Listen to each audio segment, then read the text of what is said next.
Saudações em Cristo Jesus, nosso Senhor, Salvador e Mestre. Nós louvamos a Deus pela oportunidade que temos de refletir na sua palavra. Eu sou o pastor Josué Silva, membro da Segunda Igreja Batista em Petrópolis. Eu convido a você, nesse momento, a estar meditando na palavra de Deus juntamente conosco. Vamos orar? Senhor nosso Deus, muito obrigado pela oportunidade que o Senhor nos concede de refletirmos na tua palavra. Deus Todo-Poderoso, Criador dos céus e da terra, nós louvamos, bendizemos o teu nome, proclamamos a tua salvação, Deus. Fala aos nossos corações deste momento, Senhor, nós suplicamos a ti, em nome de Jesus. Amém. Eu convido a você a abrir a sua palavra no livro de Atos, capítulo 10, livro de Atos, capítulo 10, a partir do verso 9. Livro de Atos, capítulo 10, a partir do verso 9, nos diz assim: No dia seguinte, indo eles de caminho e estando já perto da cidade, subiu Pedro ao eirado por volta da hora sexta a fim de orar. Estando com fome, quis comer, mas enquanto lhe preparava uma comida, sobreveio-lhe um êxtase. Então viu o céu aberto e descendo um objeto como se fosse um grande lençol, o qual era baixado às terras pelas quatro pontas, contendo toda sorte de quadrúpedes, répteis da terra e aves do céu. E ouviu-se uma voz que se dirigia a ele: Levanta-te, Pedro, mata e come. Mas Pedro replicou: De modo nenhum, Senhor, porque jamais comi coisa alguma comum ou imunda. Segunda vez a voz lhe falou: Ao que Deus purificou, não consideres comum. Sucedeu isto por 3 vezes, e logo aquele objeto foi recolhido aos céus. Bom, meus amados e minhas amadas, esse texto que nós acabamos de ler, dessa visão que Pedro teve quando ele estava ali no terraço daquela casa, ela está dentro de um contexto ainda maior, que fala sobre quando o Evangelho chegou aos gentios. Aqui está relatando a história de Cornélio, que era um soldado romano e também ele era um centurião, da corte chamada italiana, e ele também teve uma visão em que Deus dava orientações a ele para que ele recebesse Pedro e ouvisse o que Pedro tinha a dizer. Mas antes de ele receber essa visita, antes de ele procurar por Pedro, Deus também mostrou a Pedro algo muito interessante, muito importante, preparando Pedro para esse encontro que ele iria ter com Cornélio e com outras pessoas. E, consequentemente, ali foi derramado mais uma vez o Espírito Santo, e houve a manifestação do Espírito Santo naqueles que não eram judeus, e sim gentios. Nós vemos então o Evangelho com a porta de entrada então aos gentios. E o que esse texto nos diz? O que esse texto está querendo mostrar até mesmo para o próprio Pedro nesta visão que ele teve? Deus estava querendo dizer para ele que o próprio Senhor não faz acepção de pessoas. Então, Deus estava preparando o coração de Pedro. Deus deu essa visão para Pedro, para que Pedro pudesse quebrar algumas barreiras que ele tinha, alguns preconceitos que ele tinha, para que o Evangelho pudesse chegar àquelas pessoas.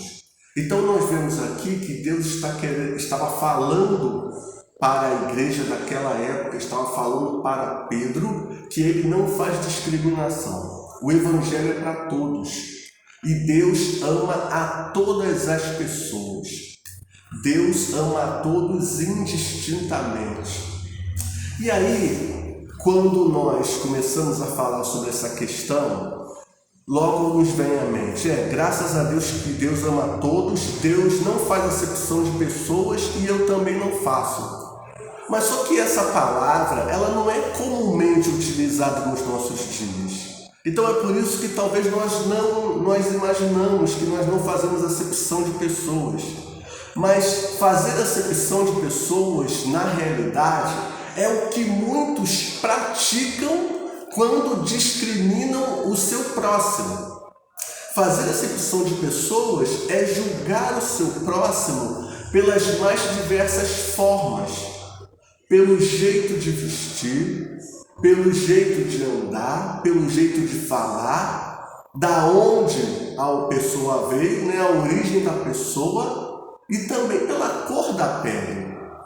E quando nós olhamos a realidade do Brasil, nós vemos o quanto as pessoas precisam estar cientes dessa realidade, de que elas devem tratar a todos de forma igual. Inclusive, irmãos, dentro das nossas igrejas. Eu sei que é um tema que muitas vezes as pessoas não falam, mas tratar alguém com preconceito é pecado. É como as pessoas costumam dizer, uma frase, e que é verdade: racismo também é pecado. Eu estou falando do racismo, que é um tipo de preconceito dos mais evidentes da nossa sociedade brasileira. E aí eu volto também a fazer com que todos nós tenhamos uma reflexão, façamos uma reflexão.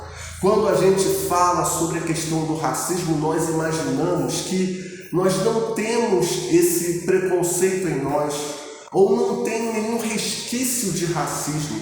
E na realidade nós nos enganamos. Porque nós imaginamos, olha, eu não sou racista porque eu converso com uma pessoa negra, eu não sou racista porque eu convivo com uma pessoa negra. E é claro que se a pessoa comparar as suas atitudes com as atitudes de alguns radicais extremistas, ela realmente não será racista. Porque às vezes o grau de comparação dela, por exemplo, pode ser com aqueles brancos, supremacistas brancos, da década de 60 nos Estados Unidos. Ele pode se comparar, por exemplo, a um membro da Ku Klux Klan, que era um grupo racista que matava negros, perseguia negros e incendiava as casas dos negros. Então, se ele fizer essa comparação, realmente ele vai imaginar que ele não é racista. Mas se ele analisar os seus pensamentos e os seus conceitos à luz daquilo que realmente nós chamamos de democracia racial ou igualdade racial, talvez a pessoa possa chegar à conclusão de que ela precisa rever os seus conceitos. Porque tratar todos de uma maneira igual e não ser preconceituoso é considerar os outros iguais ou superiores a si mesmos, como a própria palavra de Deus nos diz. Então não vai adiantar se eu conviver, por exemplo, com uma pessoa que veio do Nordeste, que esse grupo também é muito discriminado, e conversar com ele e tratá-lo bem, se na realidade eu me sinto superior a ele porque ele veio de uma outra região. Então a gente precisa realmente trazer à luz essa reflexão, porque daí, desse preconceito, desse achar superior ao outro, pode se desencadear muitas atitudes desagradáveis, muitas atitudes que entristecem o coração de Deus.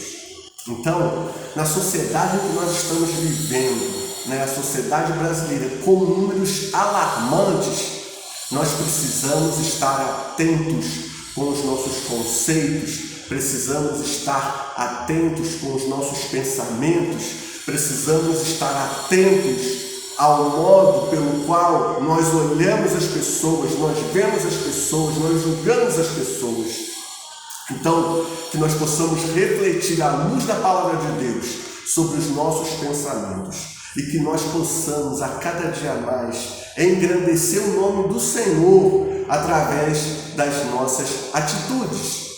Então, que esse texto possa trazer à luz tudo aquilo que é necessário para nós derrubarmos as barreiras que nos impedem de viver uma vida plena ao lado de Cristo, principalmente sem preconceitos. O cristão verdadeiro, ele não tem preconceitos. O cristão verdadeiro, ele ama verdadeiramente o seu próximo, independente de quem quer que seja. O cristão verdadeiro, ele tem compaixão para com o seu semelhante. O cristão verdadeiro, ele procura o bem de todos, a paz da nação, a justiça social, a igualdade de direitos. Isso é muito importante, meus irmãos, porque a vida cristã não se resume apenas à espiritualidade. Ela também abrange a nossa vida cotidiana, também abrange os nossos atos que fazemos externamente, fora da igreja, na sociedade. Então, que Deus possa estar iluminando os nossos corações, abençoando as nossas vidas, nos direcionando para que sejamos cada dia mais parecidos com Cristo, que não tinha preconceito. Quando Jesus esteve junto e conversando com uma mulher samaritana, os seus discípulos ficaram assustados, porque não imaginavam que ele iria conversar com uma mulher ainda mais samaritana. Jesus veio realmente para quebrar e derrubar todos os preconceitos, e que nós também sejamos assim nessa sociedade tão corrompida e perversa, que estejamos aqui como igreja do Senhor para lutar, para quebrar todo tipo de preconceito e viver em paz e harmonia com todos os homens, com todos os seres humanos. Que Deus nos abençoe, que nós possamos permitir que a palavra de Deus fale aos nossos corações a cada dia. Amém.